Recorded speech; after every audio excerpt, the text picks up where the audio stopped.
Bienvenidos. Esta semana la Corte Constitucional, o mañana, debe decidir respecto al estado de excepción que le ha presentado y planteado el presidente Noboa. La Asamblea proseguir con los juicios políticos que le quiere seguir primero a la ministra de Relaciones Exteriores y luego a la ministra del Interior. La que pasó, los conflictos que se anunciaban para las movilizaciones fueron de poca significación o ninguna, o ausencia total, pero el azote constante sigue siendo la inseguridad. Y el ejemplo de lo que se puede hacer es Manta. Pero hay Fuerzas Armadas y Policía para replicar lo mismo. ¿Por qué se anunció una intervención en Durán hace 2 semanas que hasta ahora no se cumple? Guerra avisada no mata gente. San Borondón va a ser ignorada a cuenta de que viven los ricos ahí, en urbanizaciones bastante protegidas, pero más allá de eso, ¿qué lecciones y conclusiones tiene el gobierno al cabo de combatir la inseguridad 6 o 7 meses, lograr inicialmente reducir los índices de muertes violentas de manera significativa y ahora mantenerlos, pero con un incremento también peligroso? Y la explicación es que todavía estamos en 17% menos de muertes violentas, sí, pero a raíz de las primeras acciones bajaron a 43% menos de muertes violentas. En fin, son tan solo algunos de los aspectos que vamos a analizar con la ministra del Interior, doctora Mónica Palencia, quien en esa única calidad comparece por primera vez en los próximos 60 minutos.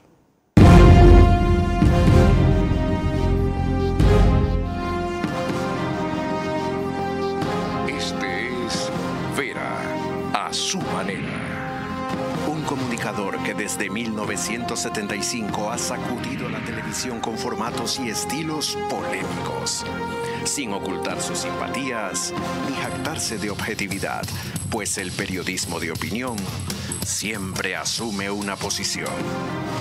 Bienvenidos a coincidir o discrepar con Vera a su manera. Opinión con propósito. Democracia.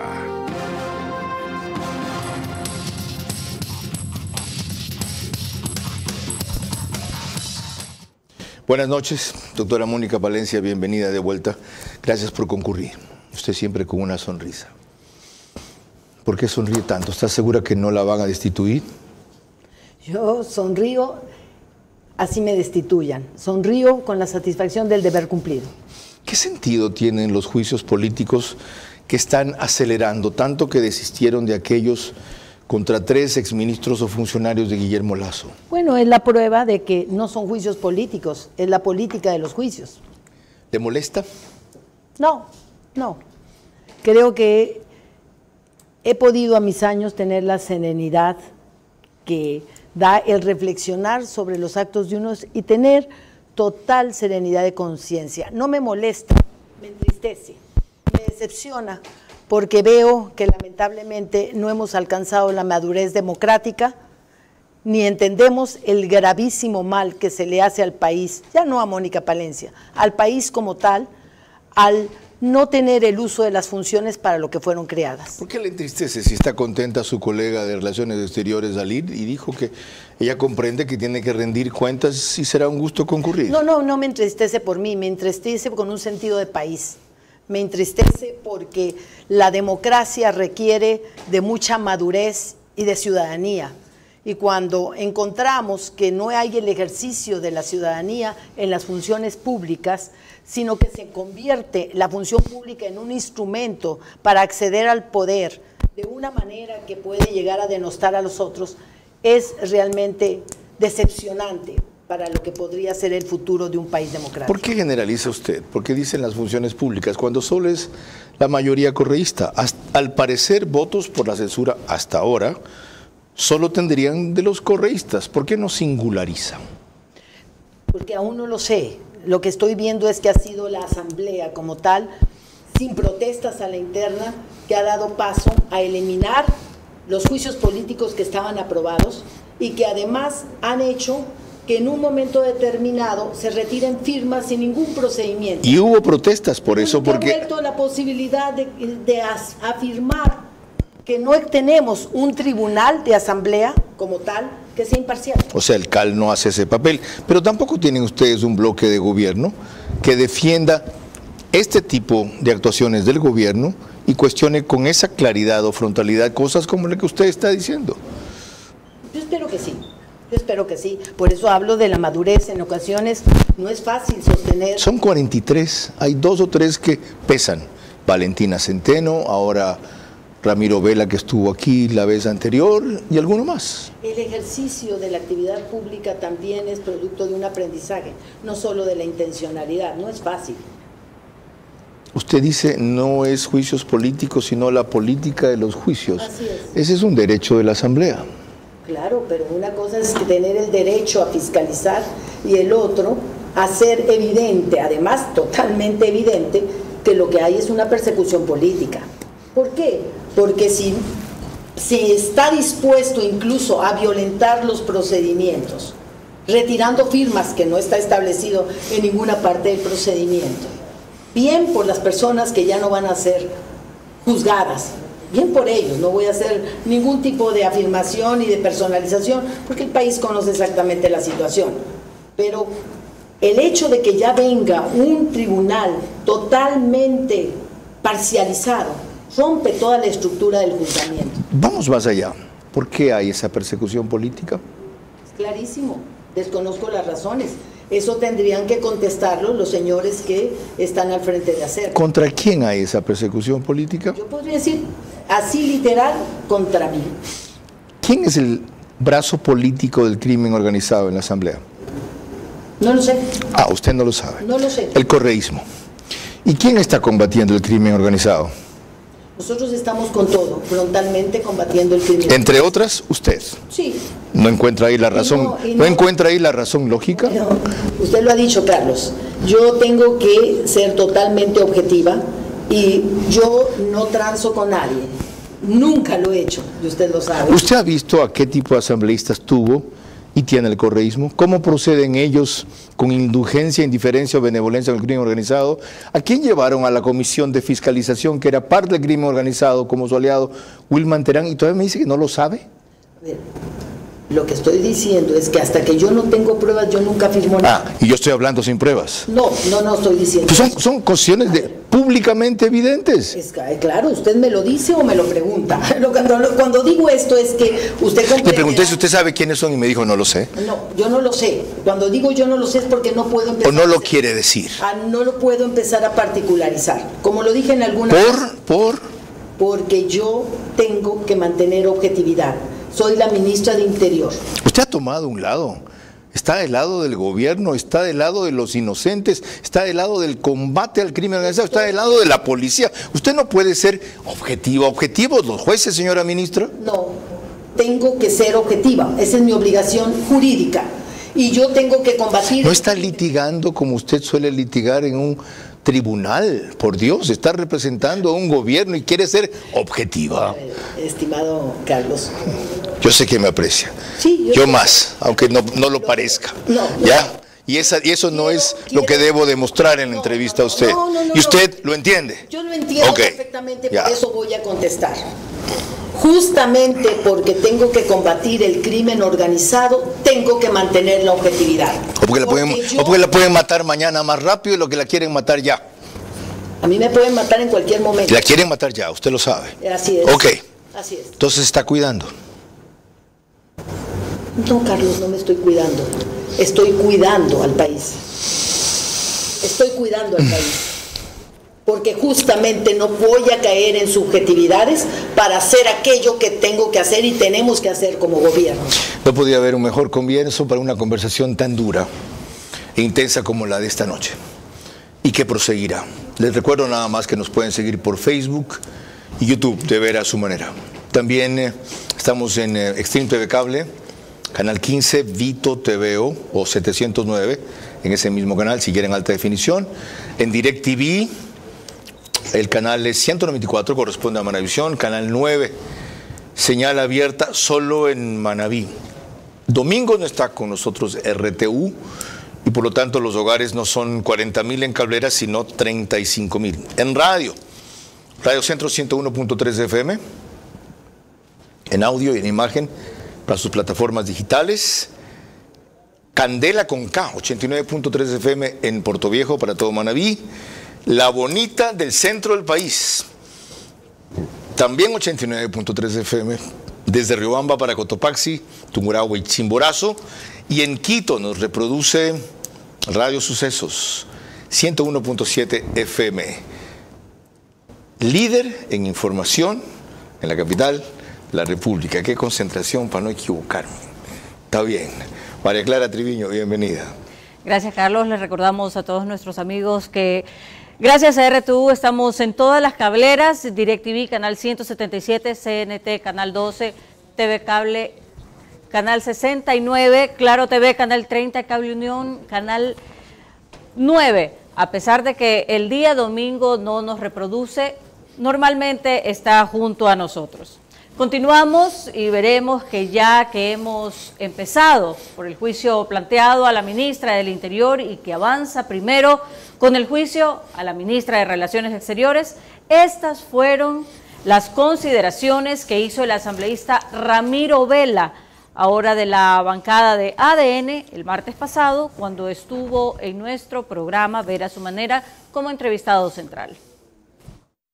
Lo que acaban de hacer hoy es echarse abajo varios juicios que muchos de esos miembros de ahí habían impulsado contra 3 ministros de Guillermo Lasso para anticipar juicios políticos contra la canciller Gabriela Sommerfeld y contra la ahora ministro del Interior, Mónica Palencia. ¿Para qué vas a patear un muerto en el suelo, como son los exministros de Lasso? Porque lamentablemente quienes impulsan... Yo estaría de acuerdo si hubiera causales para retirar esos juicios, pero quienes impulsaron el juicio político que terminó con una muerte cruzada fue el Partido Social Cristiano y fue la Revolución Ciudadana.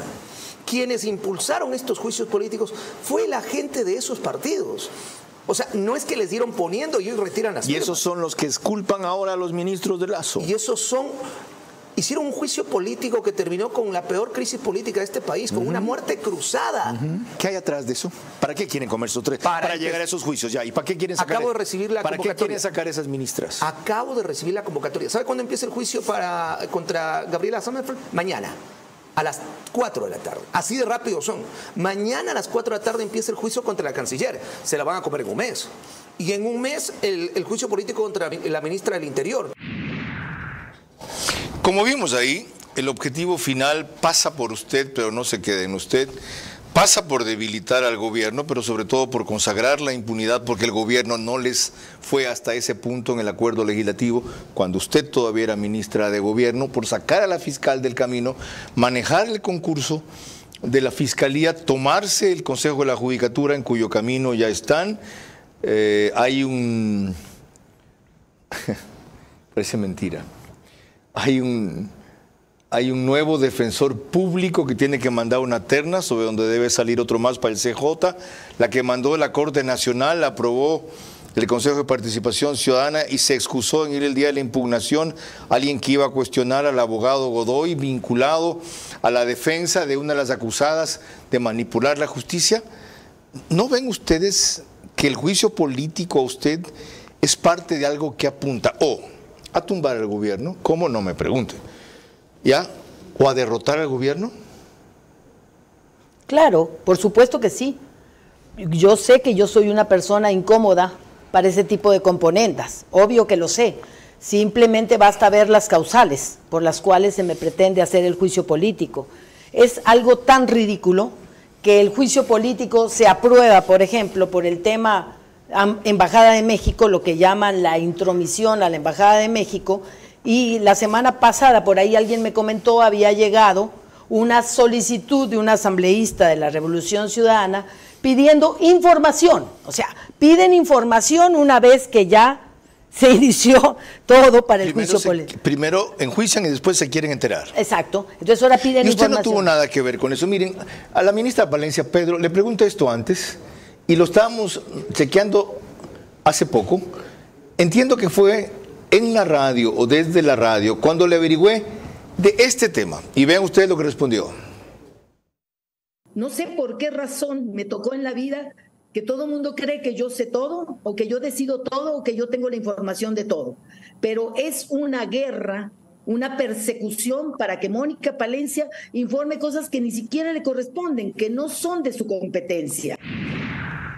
Usted era ministro de gobierno cuando eso ocurrió. Sí, pero ¿No sabía eso? A ver, yo quiero ir más allá, Carlos. Yo entiendo perfectamente lo hecho en la Embajada de México. Quiero decirlo así con todas sus letras.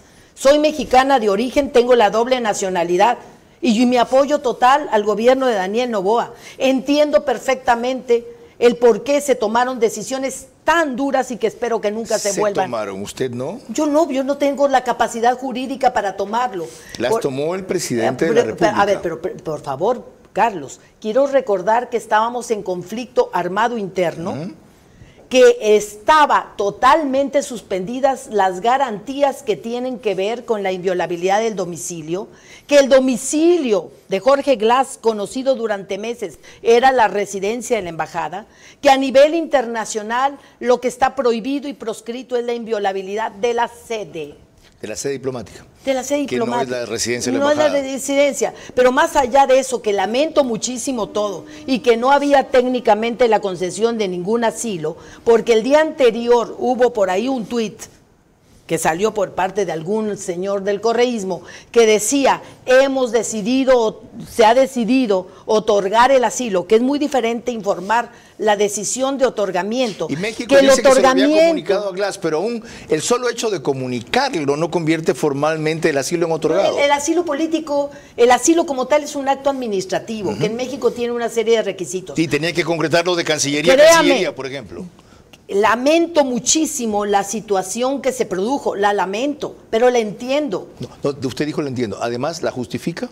Pero claro que la justifico, si no, no estaría aquí. Qué bueno, yo fui también a decir lo mismo. Yo jamás estaría aquí si no justificara, como también hago votos porque se restablezcan las relaciones. Fue algo penoso, lamentable. Igual dije que la lamento. Y ya la Corte Nacional, en fallo de apelación, ha dicho que la detención fue legal, fue legítima y fue no arbitraria. Eso es vital. Eso no tiene nada que ver con el gobierno de México.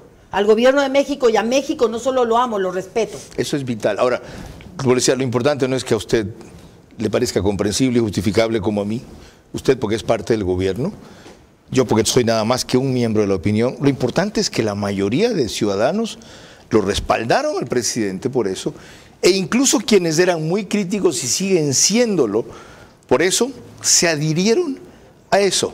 No es la ocasión ideal, el juicio político, para que usted vaya y esto que ha resumido en pocas palabras aquí, los empapele diciéndoles, vean, ahora sí voten si quieren. Señor Carlos Vera, además, ¿cuál es la función que yo he incumplido? ¿Quién es el jefe máximo en un conflicto armado? El presidente de la República. ¿Tenía Mónica Palencia la obligación por acción o por omisión de entrometerse en una decisión tan dura y tan difícil? Por supuesto que no. Por supuesto que no, porque además no tengo capacidad jurídica, ni para impedir, ni para meterme, pero tampoco soy una cobarde. Yo tengo que dar mi opinión y la doy ahora. Ha quedado así. No ha sido nunca fácil para mí el tema, porque espero que nunca más en la historia de este país, ni de ningún otro, se tenga que sacar a una delincuente que está haciendo uso de la residencia de una embajada. En eso también coincido, también dije que lo lamento y yo, por cierto, también lo espero. Ahora, conflicto armado interno. Ese será uno de los temas que tratemos ya mismo. María Clara. En efecto, cuando regresemos del corte veremos más sobre el tema fundamental del Ministerio del Interior, precisamente la inseguridad. Al pasar al Ministerio del Interior, la doctora Palencia ha bajado el perfil y eclipsado la gestión que tanto sirvió desde el Ministerio de Gobierno. Ese vacío debe suplirse o compensarse, pero no ignorarse. Les recuerdo que el reprise de este programa es en OnePlus, canal 14, solo que 48 horas después, 6 de la mañana. El mismo número, 14, en las 3 cableras que lo reproducen, Extreme TV Cable, CNT, Claro TV. 100.000 vistas al mes, 4.000 diarias aproximadamente. El periódico digital Ecuador en Vivo sube un resumen apenas concluye a su portal principal y página de noticias, y en el oriente, Nina Radio 104.7 FM nos reproduce desde Puyo. En ese caso, 24 horas después, al día siguiente, 13 horas. Nos quedamos en conflicto armado interno. Para entender por qué ustedes insisten en que sí lo hay, conceptualicen qué es, en qué consiste el conflicto armado interno, para que lo entienda la Corte Constitucional, porque la gente lo vive todos los días, pero como estos señores, no me acuerdo quién fue que lo dijo aquí, están en Quito, en sus oficinas, y no tienen contacto con el peligro que se vive especialmente fuera de Quito, aunque no únicamente, están apuntando más a las formalidades de una definición que a las realidades que entraña. ¿Qué es? Bueno, hay que dividir. Tenemos por un lado esa realidad, que siempre es solo una realidad, pero a nivel conceptual también se lo está trabajando. Como realidad, una es como causal de un estado de excepción y otra es como causal para recurrir al derecho internacional humanitario.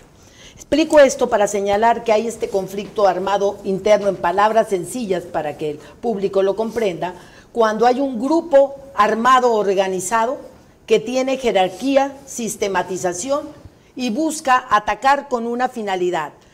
En tiempo atrás, en países extranjeros, dice que esa finalidad tiene que ser ideológica, tiene que ser por razones étnicas, por razones religiosas, pero ya en la actualidad ha avanzado ese concepto, que basta señalar que hay conflicto armado no internacional cuando hay el grupo organizado que tiene esta jerarquía, sistematización, así sea con un fin eminentemente desestabilizador.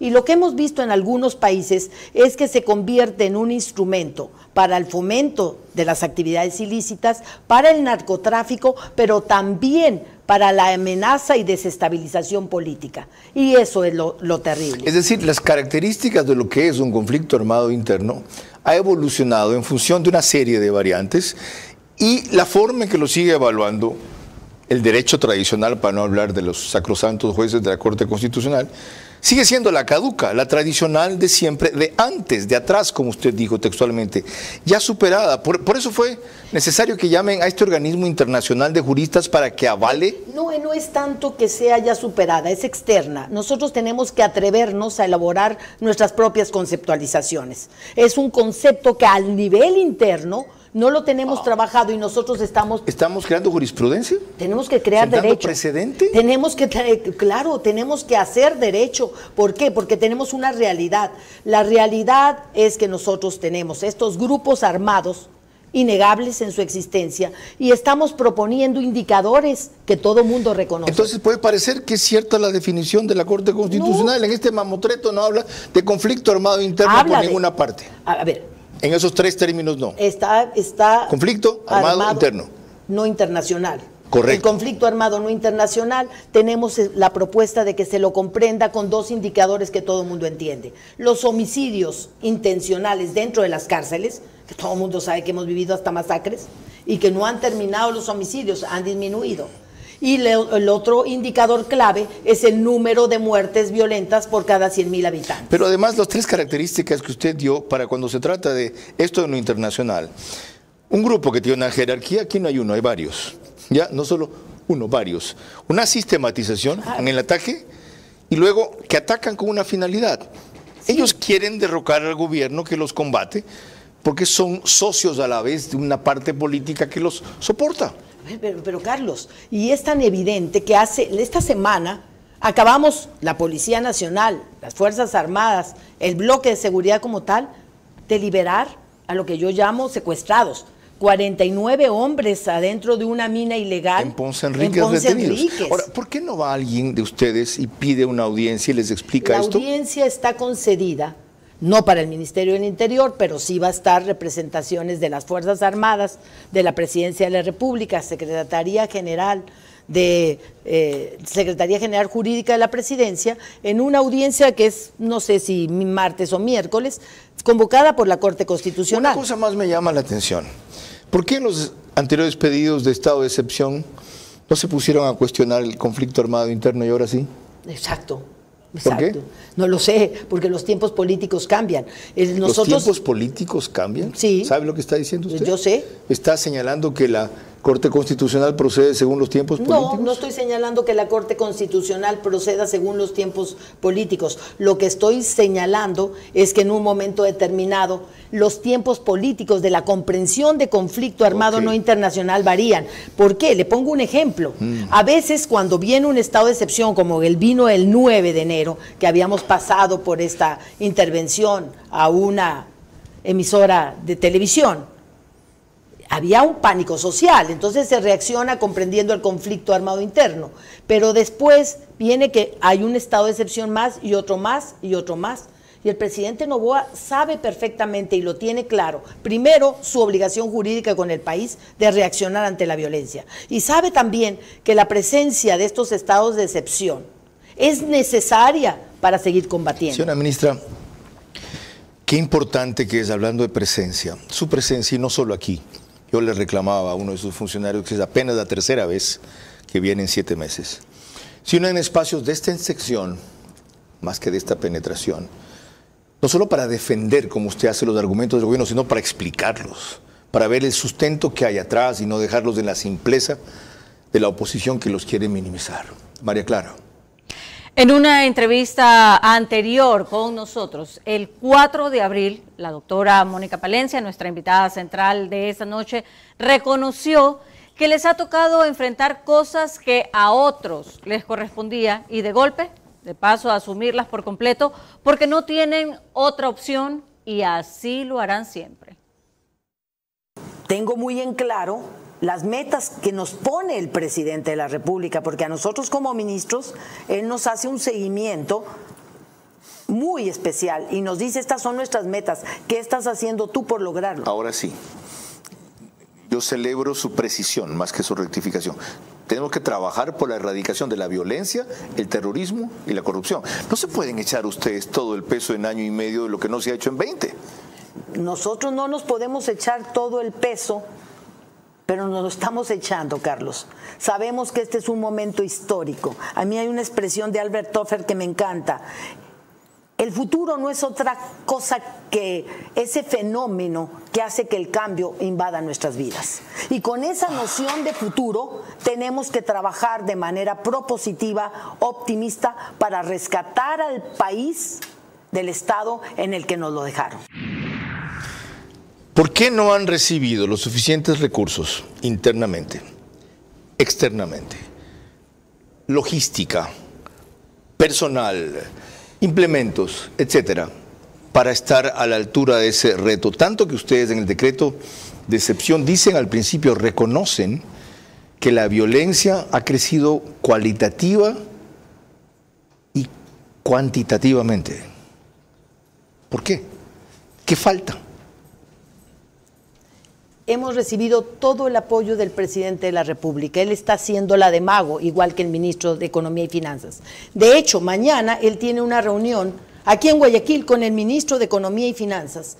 Y él nos ha pedido priorizar dentro de las prioridades de seguridad todo lo que tiene que ver con equipamiento y con una serie de suministros. Yo estoy siendo atendida por el Ministerio de Economía y Finanzas, pero estoy muy consciente de las necesidades que tiene. Pero siguen siendo insuficientes los esfuerzos. Yo no digo que bastarían en algún momento, pero no vamos al ritmo de la emergencia.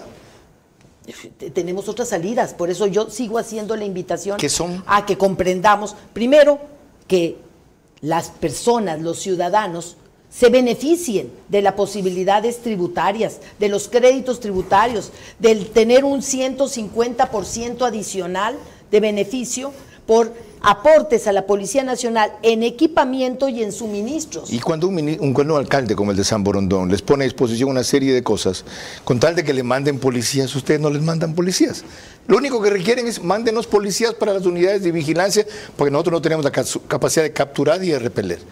No le paran bola. A ver, a mí siempre que el alcalde de San Borondón se ha dirigido, yo lo canalizo por los canales pertinentes, porque la parte operativa la maneja la Comandancia General de Policía. ¿Y los canales pertinentes son? Y los canales pertinentes son desde la Comandancia General de Policía. Y aquí en Guayaquil está al frente el coronel Pablo Dávila y también está asignado el general Buenaño, Fausto Buenaño. Pero lo que quiero aclarar es lo siguiente: nosotros tenemos una carencia a veces de vehículos, pero no podemos por eso tener asignaciones de vehículos que nos significan distraer un personal de zonas priorizadas.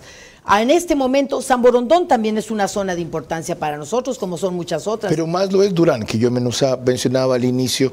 Y ustedes tampoco han intervenido, Durán. Dijeron hace 2 semanas vamos a intervenir. No me diga que no hemos intervenido. Ahí sí lo rebato, Sigue Carlos. sin intervención, Durán. Momento, Carlos. Nosotros hemos ingresado a Durán. Son 2 cosas diversas. Una es el ingreso organizado de operativos y otro el plan de desarrollo para la intervención de Durán.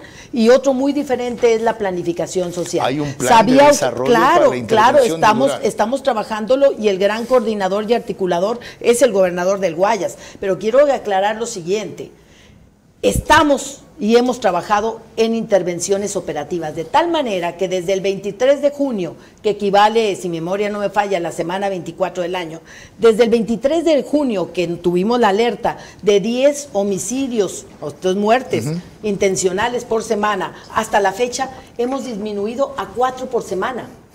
Pero más allá de eso, se está articulando con todos los ministerios el trabajo en equipo. Por fin viene una intervención integral. Va a venir no solo una intervención integral, va a venir muchas cosas más, Carlos, que no puedo adelantar por razones de seguridad nacional. Es que ya adelantaron que lo van a hacer, entonces sí, pero se fueron de sus guaridas los del crimen organizado, escondieron sus armas, se escaparon de la provincia. Estamos en todas las provincias prioritarias, porque usted ¿Por qué lo anunciaron? Guerra avisada no mata gente. A ver, a lo mejor salvamos vidas, Carlos. ¿Por qué? A lo mejor salvamos vidas porque yo quiero que se piense que no solamente este es un tema delincuencial. Durán es mucho más que eso. Durán es un cantón que surge como parroquia de Guayas, de Guayaquil, como parroquia desde 1902. Y es un emporio industrial y comercial. Y no solo un emporio industrial y comercial, son 400,000 seres humanos a los cuales se les ha dado fama de que están ahí en una de las ciudades, de los cantones más peligrosos, y que es una ciudad dormitorio, cuando lo que es una ciudad dormida. Hay madres de familia, hay niños, hay hijos, hay toda una infraestructura. Y tenemos que tener ese enfoque de género, y justo por trabajar con ese enfoque de género hemos creado una oficina especial dentro del cuartel de Durán, donde hay presencia de la parte preventiva en género, de la parte reactiva y de asistencia para víctimas de violencia. Es decir, por fin hay un concepto diferente e integral que anticipa una intervención diferente e integral. Ojalá, María Clara. Cuando volvamos en el siguiente bloque veremos la forma rápida con que la policía dio con aquellos que emboscaron a varios de sus miembros y asesinaron a un policía, para lo cual desarrollaron cerca de 300 allanamientos, mientras que en otros casos no se ha registrado la misma celeridad. Al pasar al Ministerio del Interior, la doctora Palencia ha bajado el perfil y eclipsado la gestión que tanto sirvió desde el Ministerio de Gobierno. Ese vacío debe suplirse o compensarse, pero no ignorarse. Estamos de regreso y vemos que el Ecuador, la señal de Macro Digital Televisión, la podemos ver a través de las siguientes cable operadoras: CNT Play en todo Ecuador y Galápagos, 11 Play en todo Ecuador y Galápagos, Colorados Visión en la provincia de Santo Domingo de los Áchilas, Supercable Macará en la provincia de Loja, Valle Visión Play en la ciudad capital, en Quito, y en Estados Unidos nos pueden ver a través de Roku. Se conectan alrededor de 12 a 15,000 hogares a través de esta plataforma. Y continuamos con el tema que nos reúne esta noche y veremos que en un reportaje de Astrid Singre de Teleamazonas, ella recoge dramáticamente la forma en que el crimen organizado se permite emboscar a la policía y asesinar además a uno de sus miembros. Son los rostros de los asesinos, quedaron grabados por las cámaras de seguridad mientras cometían el crimen. El atentado ocurrió durante un patrullaje en el distrito Nueva Prosperina, pasado de las 2 de la tarde con 30 minutos. Los 2 agentes de la Policía Nacional se trasladaban en una motocicleta en el sector de la Valerio Estacio, cuando 4 gatilleros a bordo de 2 motos, mediante una emboscada, dispararon con fusil a los gendarmes. Uno de ellos cayó del automotor, en tanto que el otro trató de huir, pero fue alcanzado por los antisociales, quienes le propinaron 30 disparos. Al lugar llegó personal de criminalística y más miembros de la Policía Nacional, quienes tras hacer un barrido lograron capturar a uno de los criminales. Durante esta acción hubo enfrentamiento armado que no dejó víctimas.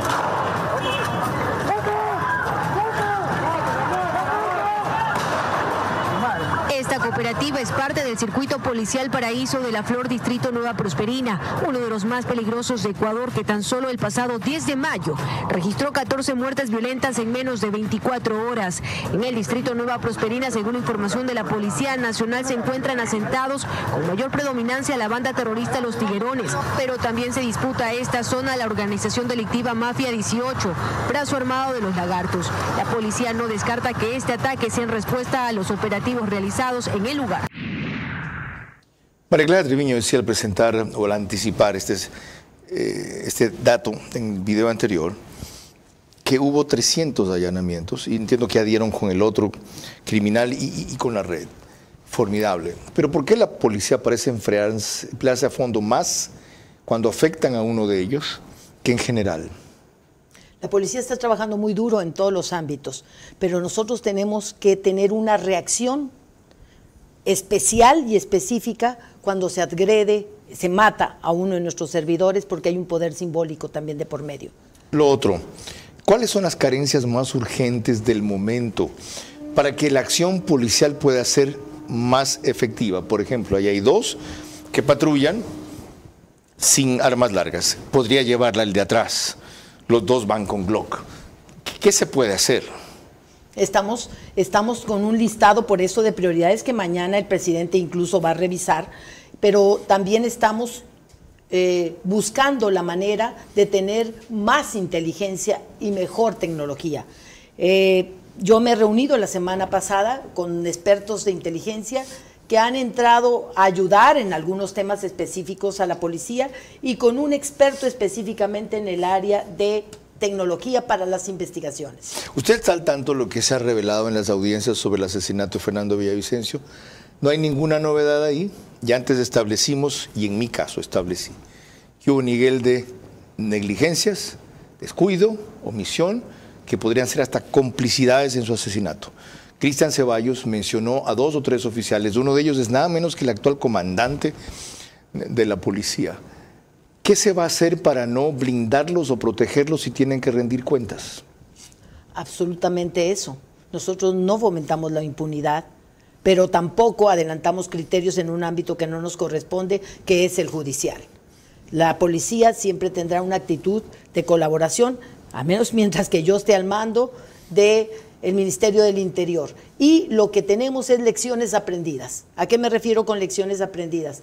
De todo nosotros debemos extraer una experiencia. Ahora nuestra experiencia nos dice que solamente personal con altas capacitaciones y actualización de capacitaciones puede ser parte de una cápsula de protección y que además hay que atender de manera inmediata los requerimientos de los jefes de seguridad y también la revisión de los niveles de riesgo. Más aún si se le viene a usted campaña electoral. Exactamente. Con la mayoría de candidatos contrarios a su gobierno. Y es por eso que tengo un viceministro del nivel de un general como Fausto Íñiguez, a quien le he pedido que sea ese vínculo permanente entre la policía y con toda su experticia como director general, exdirector general de inteligencia. Nos quedan algunas cosas más. María Clara. Cuando volvamos seguiremos revisando más respuestas ante el juicio político y la inseguridad. Al pasar al Ministerio del Interior, la doctora Palencia ha bajado el perfil y eclipsado la gestión que tanto sirvió desde el Ministerio de Gobierno. Ese vacío debe suplirse o compensarse, pero no ignorarse. Estamos desde los estudios del canal 24/7, eso significa que usted nos puede ver a través de Extreme, TV Cable, Canal 3, Claro, TV, Canal 9, Divinet, Canal 12 y Data MS, Canal 99. Ahora vamos a ver cuando quisimos hacer una evocación del hombre que advirtió hace más de 15 años que si no se actuaba contra el crimen organizado, el Ecuador podría convertirse en una narcodemocracia. El hombre que ustedes recordarán es el doctor Francisco Huerta Montalvo, quien partió hace un par de años, pero compartió momentos trascendentales con nuestra invitada central de esta noche.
Esta noche usted le ha respondido al país. Respondámosle ahora a él, que fue para mí consejero, guía, inspirador también, y para usted todo lo que en alguna ocasión nos refirió.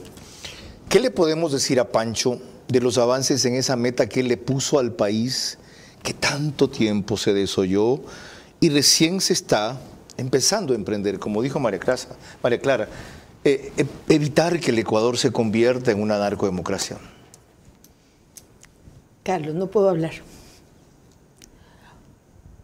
Por él y por el país que él me enseñó a amar, todo. Siento su misma emoción y tengo la misma sensación. Por esas razones, el gobierno, la sociedad, incluso los opositores, tienen que darle a esta mujer, y perdonen que me refiera así, y no a esta señora o esta ministra, el soporte y la crítica que necesita. Porque a veces eso enseña y fortalece más. Ese compromiso con ese hombre que se fue pobre pero digno, no lo podemos deshonrar, más allá de la placa, los homenajes, los artículos, la recordación. Su energía está aquí y desde allá tengo la certeza de que nos está siguiendo. María Clara. Cuando volvamos ya en el bloque final, nuestras preguntas para nuestra invitada central, recordándole a ella que deben de ser respondidas en términos de sí o no. Sus últimas reflexiones y el comentario de nuestro director Carlos Vera. Al pasar al Ministerio del Interior, la doctora Palencia ha bajado el perfil y eclipsado la gestión que tanto sirvió desde el Ministerio de Gobierno. Ese vacío debe suplirse o compensarse, pero no ignorarse. Parte final de este programa que empieza con el rito que impuso aquí María Clara Triviño Martínez y que sigue también Lorena Ochoa cuando le corresponde codirigir este programa. Adelante, María Clara. Gracias, Carlos. Como bien lo mencionaste, corresponden las preguntas para nuestra invitada central, la ministra Mónica Palencia. Le recuerdo que deben de ser respondidas en términos de sí o no. La primera pregunta para usted, ministra. ¿Cree que existe coordinación entre el gobierno mexicano y el correísmo para impulsar su juicio, sí o no? No. La segunda pregunta. ¿El que México haya violado primero los principios del derecho internacional al ofrecer asilo a un condenado por la justicia con sentencia en firme justifica lo que tuvo que hacer el Ecuador, sí o no? Ya me pronuncié al respecto, pero me niego a dar por hecho una afirmación sobre el gobierno mexicano. Quiero, por favor, que se entienda que tengo doble nacionalidad y a los dos países los amo. Correcto. La tercera pregunta. El respaldo de un organismo internacional de juristas al fundamento constitucional del presidente para insistir en un estado de excepción ante la Corte Constitucional ¿puede considerarse como intromisión a la justicia, sí o no? No.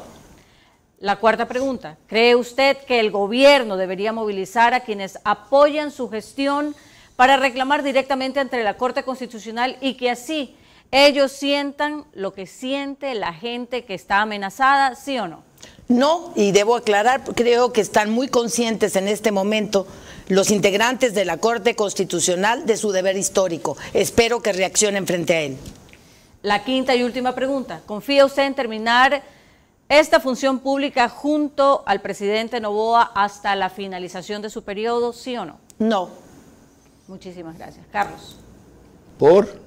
Porque me voy por el juicio político, según parece. Ok. Y hasta tanto que nuevo viene en seguridad, que ha sido el tema predominante tratado aquí, inevitablemente por su función. Viene, y debo aclarar, estaré siempre leal al presidente Noboa y a su gobierno. ¿Y qué viene ¿Sí? en seguridad? Y en seguridad tenemos la cumbre iberoamericana de seguridad en agosto, que va a ser aquí en la ciudad de Guayaquil, y vamos a tener altísimas representaciones con el apoyo del Banco Interamericano de Desarrollo. Va a ser un evento en donde tendremos los más altos exponentes, no solo en seguridad ciudadana, sino en seguridad pública, todo lo que tiene que ver mantenimiento del orden público, reacción frente al delito, la prevención frente al delito y cómo construir democracia en medio de un crimen organizado transnacional. ¿Más teóricos, más académicos, más conferencistas, más diagnósticos, sí? No, no es más diagnósticos, más teóricos, más conferencistas. Es más acuerdos, más sinergias, más trabajo sin fronteras. Tenemos un antecedente, un hecho inédito, que es la presencia ahora de Europol en el Ecuador, con una oficina en la ciudad de Quito, que aprovecho para agradecer al ministro de Vivienda por una extraordinaria remodelación que hizo, y que esto nos permite la vinculación con todos los países de la Unión Europea para fines de intercambio de información y la persecución también de la parte financiera del crimen organizado, del terrorismo, de estos grupos de poder. En los puntos que usted mencionó hay uno muy importante y que lo dijo al final como de soslayo, y es el más trascendental, para entender cómo se puede crecer y vivir en democracia en medio de conflicto armado interno. Claro. ¿Cómo quiénes? ¿Qué países han hecho eso? Bueno, hay algunos que han superado los conflictos armados. Inclusive. ¿Pero qué? ¿Como Colombia, que tiene una democracia institucionalizada? Sí, sí, como Colombia, que ha logrado sobrevivir a pesar de tantas guerrillas. Entonces, nosotros lo que necesitamos es aprender a combatir sin miedo, aprender a tener una posición ciudadana, aprender a coger equipo. En este momento no hay más. O estás a favor del narcotráfico, la delincuencia organizada, el crimen transnacional, o estás en contra, y estar en contra requiere una postura ciudadana en el decir, en el hacer, en el vivir. Doctora Mónica Palencia, mil gracias por su presencia y definiciones. Esto último tiene especial trascendencia porque es lo que tenemos que aprender. No significa resignarnos a vivir en violencia o en conflicto armado interno permanente, sino entender que el combatir este mal es un proceso que apenas ha empezado. Tiene 6 o 7 meses y en algunos casos ha tenido retrocesos y reveses que felizmente se los reconoce para emprender en rectificaciones como una de las denunciadas aquí. Cuando haya algo en Durán la próxima vez, no solo será una intervención puntual, sino una intervención integral. Pero nada de eso es posible si ustedes no se involucran, participan, aportan, se comprometen, critican, apoyan, entienden. Si la sociedad no reacciona en conjunto con quien le está liderando, que tiene que ser su gobierno, incluidos los errores o defectos que muestre, entonces ahí sí estamos perdidos. Y por eso verán ustedes que mi comentario reiterado a lo largo del programa fue reclamar que en gobierno se supla el vacío que esta ministra dejó o se compense. Se requiere no solo una vocería permanente, sino una comunicación permanente con los ciudadanos que vaya más allá del presidente para entender cuál es la política que maneja el Ejecutivo y no buscar otro tipo de intérpretes. María Clara. El día de mañana nuestra invitada central será Lucía Pozo, vicepresidenta de la Comisión Multipartidista. Y les recordamos que estamos en conflicto interno armado, aunque la Corte Constitucional se empeñe en desconocerlo con formalidades secundarias, cuando el principio fundamental del derecho dice que esas formalidades nunca, a pesar de ellas, deben de negar el derecho a la justicia. Por ahora, gracias por su gentil compañía, que pasen buenas noches.